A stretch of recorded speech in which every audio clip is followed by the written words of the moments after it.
በእግሯ የሚፈሰውን ውሃ ታስቆመዋለች። ኤርፎን አድርጋ ገንዳ ውስጥ ሪላክስ እያደረገች ነበር። ነገር ግን እሷ ወዳለችበት የሚዝለገለግ ኤሊያን ቀስ እያለ እየመጣ እንደሆነ አላወቀችም። ልክ አጠገቧ ሲደርስና አይኗን ስትከፍት ስታየው በኃይለኛው ትጮኻለች። ከገንዳዋ ዘላ እንደወጣች ስላጉ በቻለው አቅም በሙሉ አፏ ውስጥ ለመግባት ይሞክራል። ወደ ሆዷ ውስጥ ደግሞ ከገባ ጭንቅላቷን በሙሉ ኮንትሮል ያደርገዋል። ባላት አቅም በሙሉ ከጎተተችው በኋላ በመጨረሻም ከአፏ ታወጣዋለች። በፍጥነት ልብሷን ለባብሳ እያለቀሰችና እየጮኸች ከሻወር ቤቱ ትወጣለች። እናቷ በስላጉ ተነክሳ ኦልሬዲ ኢንፌክትድ ሆናለች። በሌላ በኩል እህቷ መጮህ ጀመረች። እነዚህ የሚዝለገለጉት ስላጎች በየቦታው እየመጡ ነው። ትንሿ እህቴን እንኳን ላድን ብላ የተኛችበትን ክፍል በር ሰብራ ወደ ውስጥ ስትገባ እሷም በስላጎቹ ተጠቅታ ሰውነቷ እየተንቀጠቀጠ ነበር። ቀና ብላ ስትመለከት በክፍሉ በጣም ብዙ ስላጎች ወደ እሷ እየመጡ ነው። ራሷን ለማትረፍ መስኮቱን ከፍታ ወደ ውጭ ትወጣለች። ዙሪያዋን ስትመለከት ከፎቁ ከመዝለል ውጭ ሌላ የመትረፊያ አማራጭ ስላልነበራት ከላይ ዝልል ብላ ወደታች ትወድቃለች። ከወደቀችበት እንደምንም ለመነሳት እየሞከረች እያለ ከፊቷ አባቷ በስላጎቹ ተነድፎ መሬት ላይ በአፍጢሙ ሲደፋ ተመለከተችው። ያላትን ፍጥነት በሙሉ ተጠቅማ ፊት ለፊት ወደ ነበረው መኪና ትገባና ትዘጋዋለች። እየነዳች ከዛ ቦታ ለማምለጥ የነበረ ቢሆንም እቅዷ፣ ነገር ግን ከውስጥ ምንም አይነት ቁልፍ አልነበረም። እዛ ውስጥ እያለች የማአት ስላጎች መጥተው መኪናዋ ላይ መርመስመስ ይጀምራሉ። ለረጅም ጊዜ መኪና ውስጥ ከተቀመጠችም በኋላ ቀና ስትል በጣም የሚያስፈራ ነገር ተመለከተች። ቤተሰቦቿ በሙሉ የሞቱ መስለዋት የነበረ ቢሆንም ነገር ግን አሁን ላይ ህይወት ዘርተው ወደ እሷ እየተንገዳገዱ እየመጡ ነው። እነሱ አይናቸውን ከፍተው ይራመዱ እንጂ ሰውነታቸውን ግን ኮንትሮል የሚያደርጉት የነከሷቸው ስላጎች ናቸው። ወዲያው አንድ በአንድ የከተማው ሰዎች በሙሉ እንደነሱ ይቀየሩ ጀመር። ምንድን ነው እየተፈጠረ ያለው? ታሪካችን የሚጀምረው በደቡብ ካሮላይና ላይ በምትገኝ ዋልሲ በምትባል ጸጥተኛ ትንሽ ከተማ ውስጥ ነው። በሰዓቱ ታዲያ ብዙ ቱሪስቶችን ወደ አካባቢው የሚስበው ዓመታዊ የአጋዛንደን ፌስቲቫል ሊጀመር ነበር። ስታርላ በከተማ ውስጥ የምትገኝ ወጣትና በጣም ቆንጆ መምህር ነበረች። ክላስ ውስጥ ታዲያ ቆማ በምታስተምርበት ጊዜ ወንዶቹ በውበቷ ፈዘው የምትለውን አንድም ነገር አይሰማትም ነበር። አስተምራ ከጨረሰች በኋላ አንድ የሚወዳት አስተማሪ ይመጣና ፊት ለፊቷ ቆሞ ይንተባተብ ጀመር። በድንገት የሆነ ሰውዬ ይመጣና እጇን እየጎተተ ከዛ ቦታ ዞር ያደርጋታል። ሰውየው የስታርላ ባል ግራንት ነበር። ጸባዩ ትንሽ ሻካራ የሚባል አይነት ቢሆንም ነገር ግን ሚስቱን በጣም ነበር የሚወዳት። ማታ ላይ ስለ ግንኙነታቸው ትንሽ ከተጨቃጨቁ በኋላ አለመስማማት ስለተፈጠረ በመናደድ ልብሱን ይለባብስና ወደ መጠጥ ቤት ይሄዳል። እየጠጣም እያለ አንዲት ሴት ወደሱ ትመጣና ወሬ ትጀምራለች። ወደ ልጅቷ ዞሮ በደንብ ቅርብ ብሎ ፊቷን ሲመለከታት የቀድሞ ፍቅረኛው ታናሽ እህት ብሬንዳ እንደሆነች ይገነዘባል። ከ10 ዓመታት በላይ አልተገናኙም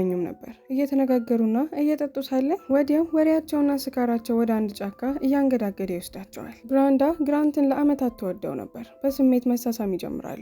ነገር ግን ግራንት ወደ ራሱ ቶሎ ይመለስና ትንሽ ገፋ አድርጓት ሚስቴ ውጪ ካመሸው ትጨነቃለች ሲል ይነግራታል። ልክ በዛን ሰዓት ሚዲየር ከሰማይ ወድቆ በአቅራቢያቸው ወደ ነበረበት ደን ላይ ይወድቃል። መሬቱ ላይ ልክ እንዳረፈ ይሰነጠቅና የሚዝለገለግ ነገር ይወጣል። ግራንት ግራ ተጋብቶ ስለነበር በእንጨት ነካ ሲያደርገው በድንገት አንድ ስለታማ ነገር ይወጣና በቀጥታ ደረቱ ላይ ይሰካል። ወዲያው ጊዜ ሳያቃጥል ወደ ጭንቅላቱ ገባ። ብራንዳ በጣም በመፍራት የሰውየውን ስም እየጠራች ትጮኻለች። ነገር ግን በሚገርም ሁኔታ ግራንት በድንገት ተነስቶ ቆመ። የብሬንዳን ጥሪ ሙሉ ለሙሉ ችላ በማለት ምንም ነገር ሳይናገር ከጫካው ወጥቶ ይሄዳል። ቤት ውስጥ እንደገባ ፍሪጁን በመክፈት ውስጥ ያሉትን ስጋዎች በሙሉ ከጨረሳቸው በኋላ ወደ ቤስመንት ሂዶ ደግሞ ለራሱ የሚያድርበትን ነገር አዘጋጅቶ እዛው እንቅልፉን ይተኛል። በነጋታው ደስ የሚል ዘፈን ይሰማውና ቀስ እያለ ሚስት ወዳለችበት ክፍል ሲጠጋ ስታርላ በመታጠቢያ ልብስ ተጠቅልላ ያገኛታል። ግራንት ሲቃረብ የመታጠቢያ ልብሷን አውለቀችና የሚያምር የውስጥ ልብሷን አሳየችው። በግልጽ እንደሚታየው ትላንትና ምሽት ለነበረው ጸብ ካሳ መክፈል ፈልጋ ነበር። ሰውነቱ ሙሉ ለሙሉ ማታ በተሰካበት ነገር ቁጥጥር ውስጥ ስለሆነ አይኑ በእንባ ከመሞላት ውጪ የተፈጠረውን ነገር ለሚስቱ ተናግሮ ራሱ ሊያስጠነቅቃት አልቻለም ነበር። ልብሱን እያወለቀውም እያለ ከደረቱ መሀል የነበረውን ቁስል ታገኛለች። ቁስሉ ከየት እንደመጣ አልነገራትም። በኋላ ላይ ስታርላ ትምህርት ቤት ውስጥ እያለች ፊቷ በጣም በደስታ ተሞልቶ ስለነበር ጓደኛዋ መታ ምን ተገኘ ስትል ጠየቀቻት። ስታርላን በዚህ ጊዜ ባሏ ምን ያክል እንደሚወዳትና ከውጪ ሰው ሲያየው የሚያስፈራ ሰው ቢመስልም ነገር ግን ለሷ ምን ያክል ስዊት እንደሆነች እየነገረቻት እያለ ባሏ ደግሞ ሱፐርማርኬት ላይ ያሉ ጥሬ ስጋዎችን በሙሉ እየተመለከታቸው ነው። ትንሽ ካሰበ በኋላ ማርኬት ውስጥ የነበረው ስጋዎችን በሙሉ ገዝቶ መኪና ውስጥ ይከታቸዋል። ስታርላ ወደ ቤቷ ስትመለስ መሬት ውስጥ ያለው ቤት ተቆልፎ አገኘችው። ለምንድን ነው የተቆለፈው ብላ ለባሏ ስትጠይቀው ለልደትሽ የማደርግልሽን ሰርፕራይዝ እያዘጋጀው ነው በማለት ሲነግራት ግራ ትጋባለች። ምክንያቱም ልደቷ ሊደርስ ገና 2 ወር ይቀረው ነበር። ቢሆንም ባሏን ምንም ነገር ሳትጠራጠር ስራውን መስራት ትቀጥላለች። ወዲያው ውስጡ የገባው ነገር በጣም ያሰቃየው ጀመር። ከማርኬት ገዝቶ የበላው ስጋ በሙሉ ለሱ በቂ አልነበረም። እየተሰቃየ ውጭ ወጥቶ ጎንበስ በሚል በት ጊዜ አንድ ውሻ እየጮኸ ወደሱ ይመጣል። በተራበ አይን ቀና ብሎ ወደ ጎረቤታቸው ውሻ ከተመለከተ በኋላ ያን ቀን ማታ የግራንት ሰውነት በሚያስፈራ መልኩ ይቀያየር ጀመር። ለምግብም ያለው ፍላጎት በእጥፉ እየጨመረ መጣ። በኋላ ላይ ለሚዘጋጀው የዴር ሃንቲንግ ፌስቲቫል ሚስቱ ሻወር ቤት ገብታ እየተዘጋጀች ነበር። በተሰካበት ኤሊያን ፓራሳይት ሰውነቱ በሙሉ በቁጥጥር ስር ስለነበረ ቀስ እያለ ሚስቱ ወዳለችበት ሻወር ቤት ይመጣል። በተመሳሳይ ሰዓት ከሆዱ በጣም የሚያስፈሩ ነገሮች እየወጡ ነው። ነገር ግን ልክ በዚያን ጊዜ ስታርላን ግማሽ ፊት ሲመለከተው ለእሷ ያለው ፍቅር ጨክኖ እሷን ማጥቃት እንዲችል አላደረገውም። ምን እያደረክ ነው ስትል ጠየቀችው። I gotta go to work. Brand, their cheer starts in about an hour. I'll meet you there.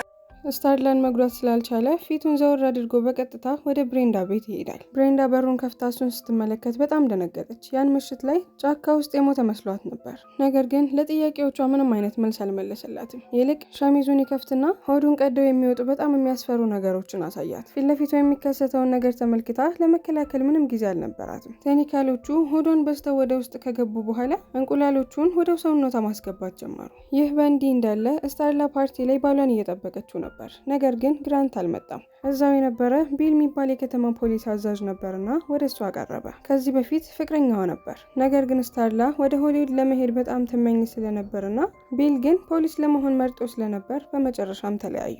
በጊዜው ስታርላ በገንዘብ በጣም ትቸገር ነበር። ታዲያ በዛ ሰዓት ከጎኗ ሆኖ ሲንከባከባት የነበረው ይሄ ባለጸጋ ግራንት ነበር። በመጨረሻም ስታርላና ግራንት ለመጋባት ቻሉ። ከፓርቲው በኋላ ስታርላ ወደ ቤቷ ስትመለስ ሳሎኑ ጭልምልም ብሎ አገኘችው። ቀና ብላ ስትመለከት ግራንት ሙሉ ለሙሉ ፊቱ ተለውጧል። ወደ ፓርቲው እየመጣውኝ እያለ በሆነ ንብ ተነደፍኩኝ። ነገር ግን አትጨናነቂ፣ ወደ ሐኪም ቤት ሂጄ ዶክተሮች መድኃኒት ሰጥተውኛል በማለት ለሚስቱ ይነግራታል። በቀጣይ ቀናት ግን ግራንት ምንም አይነት ለውጥ ማሳየት አልቻለም። የተጨነቀችው ሚስቱም ስልኳን አንስታ ለዶክተሩ ደውላ ስለ ባሏ ሁኔታ ስትጠይቀው ዶክተሩን በመደናገጥ ባልሽ እኮ እኔ ሐኪም ቤት ከመጣ ዓመት አለፈው። በዚህም ጊዜ ባሏ እንደ ዋሻት ገባት። ሰሞኑን በከተማ ውስጥ የነበሩ ውሻና ድመቶች በሙሉ እየጠፉ ስለነበረ በየቦታው ነበር የአፋልጉኝ ፎቶ ሲለጠፍ የነበረው። ያን ቀን ማታ ቢል በፖሊስ መኪናና ከአንዱ ፖሊስ ጓደኛው ጋር ሆኖ ወደ ቤቷ ይመጣል። ብሬንዳ ምንም አይነት ነገር ሳትናገር እንደጠፋችና እሷ የጠፋችበት ጊዜ ደግሞ ባልሽ ወደ እሷ ቤት ሲገባ አይተነዋል በማለት ይነግሯታል። ባሏ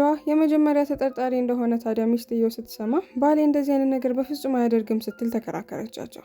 ቢል ካርዱን አውጥቶ ይሰጣትና ችግር ከተፈጠረ በዚህ ደውለሽ ልታገኝ ትችያለሽ በማለት ይነግራታል። ፖሊሶቹ ልክ እንደሄዱ የስታርላ አንግዛይቲ እየጨመረ ይመጣል። ራሷን እንደምንም አድርጋ ካደፋፈረች በኋላ በቤስቦል መጫወቻ ብረት መታ የቤስመንቱን በር በመቀጥቀጥ ጋኑን ሰብረዋለች። በመጨረሻም በሩን ከፍታ ወደ ውስጥ በመግባት ስትመለከት እዛ ውስጥ የማዕት የእንስሳቶች ቆዳ፣ ሰውነታቸው ደግሞ ሙሉ ለሙሉ በፌስታልና በማዳበሪያ እያደረገ ግራንት ጫካ ውስጥ ወዳስቀመጣት ብራንዳ እየሄደ እሷን ይመግባታል። ስታርላ ለፖሊሱ ለመደወል በፍጥነት ስልኳን ታነሳለች። ነገር ግን ልክ ወደ መስኮቱ ስትዞር ባሏ ከበፊቱ የበለጠ ፊቱ የሚያስፈራ ሆኖ ሲያፈጥባት ተገናኙ። በዚህ ጊዜ በጣም ስለደነገጠች ራሷን ለማዳን በምትሮጥበት ጊዜ ነገር ግን ግራንት በቀላሉ ያዛት። ሚስቱ ባለማመንና በፍርሃት ስትመለከተው አታምኝም ማለት ነው እኔን ከዳሽኝ በማለት በጣም ይበሳጭና ሸሚዙን በመክፈት ሁለት የሚንቀሳቀሱ ነገሮችን ሲያሳያት ጩኸቱን ሰምተው የመጡ ፖሊሶች ነበሩና ሁሉም ሽጉጥ በሚደቅኑበት ጊዜ ይህንንም የማሸንፍበት አቅም የለኝም በማለት በሩን ከፍቶ ከዛ ቦታ እየሮጠ ያመልጣል። የግራንት ፊትና ሰውነት ታዲያ አባብጦ አሁን ላይ ምን እንደሚመስል የተመለከቱ ሰዎች በሙሉ ይሄ ዜና በሀገሪቱ ሙሉ ከተሰራጨ ቱሪስቶች ወደዚህ ከተማ በፍርሃት መምጣታቸውን ያቆማሉ።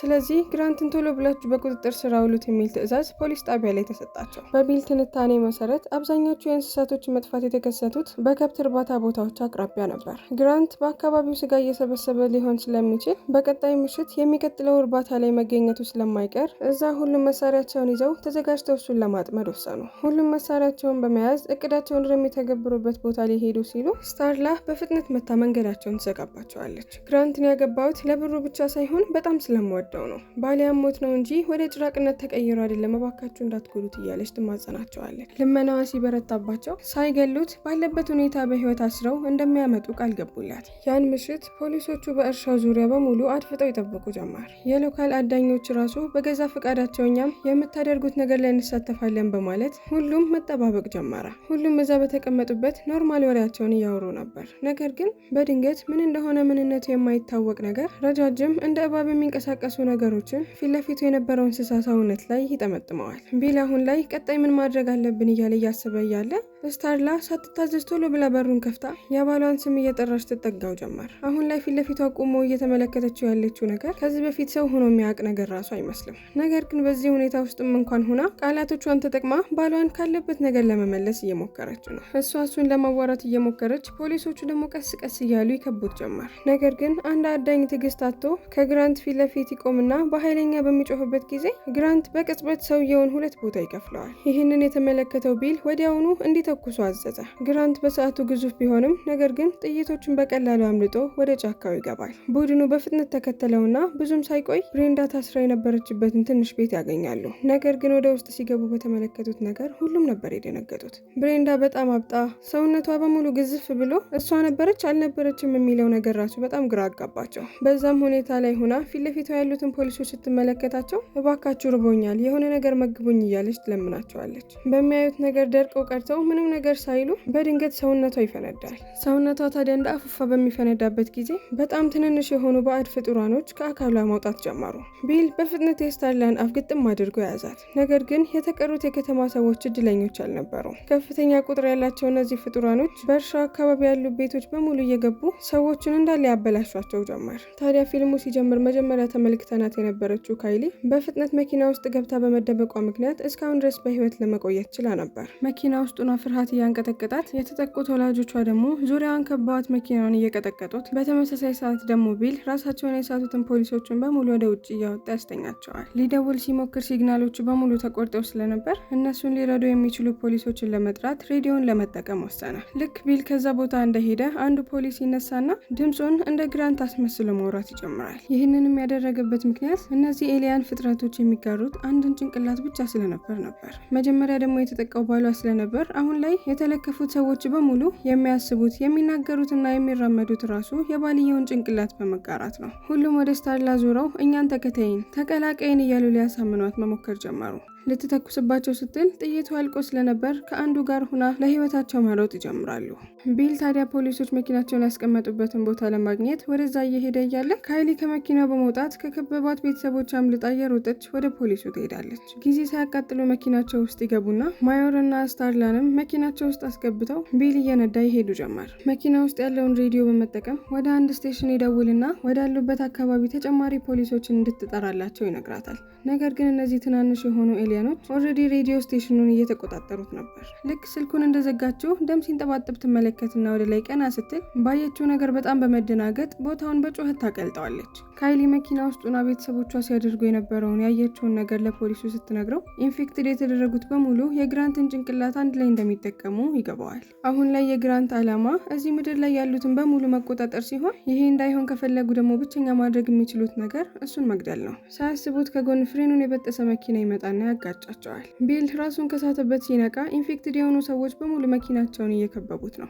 ስታርላ እስካሁን ራሷን ከሳተችበት ስላልነቃችና ኢንፌክትድ የሆኑት ሰዎች ደግሞ እሷን ለማንሳት ሲሞክሩ ቢል እነሱን ለማስቆም በቂ ጊዜ አላገኘም። እንደምንም አድርጎ ካይሊን ያስመልጣትና ወደ ፖሊስ ስቴሽን ይሄዳሉ። ዓላማው ከፖሊስ ስቴሽኑ ቦምብ ይወስድና ግራንት ላይ ወስዶ ለማፈንዳት ነበር። በሌላ በኩል ደግሞ ሰዎቹ ስታርላን ወስደው አልጋዋ ላይ ያስተኝተዋታል። በሚገርምም ሁኔታ እሷን ምንም ነገር አላደረጓትም ነበር። በምትኩ የቆሸሸውን ሰውነቷን አጽድተው የሚያምር ቀሚስ ቀይረውላት አልጋዋ ላይ አስተኝተው ይተዋታል። በነጋታው ራሷን ከሳተችበት ስትነቃ ውጭ እየጮሁና የማይሆን ድምጽ እያወጡ ያሉትን ጭራቆች ድምጽ ባትሰማ ኖሮ አሁን ከእንቅልፏ የተነሳችበት መንገድ እስካሁን ድረስ የተፈጠረው ነገር ሁሉ በህልሜ ነው ያየሁት ማለት ነው ብላ ያስደመድማት ነበር። ከዚህ ቦታ ለማምለጥ ቀላል የሆነ መንገድ እንደሌለ ስለገባት ስለታማ ነገር ከቀሚሷ ውስጥ ትደብቃለች። በድንገት በጣም የምትወደው ዘፈን ሲሰማት ቀስ ብላ ዘፈኑ ወደሚሰማበት ቦታ ከመኝታ ክፍሏ ወጥታ እየተራመደች ትሄድ ጀመር። አንድ ግድግዳ ላይ የሷ ፎቶዎች በሙሉ ተለጥፈው ታገኛለች። ግራንት ለልደቷ ብሎ ያዘጋጀላት ስጦታ ነበር። ይህንን ስታይ በጣም ስሜታዊ ትሆንና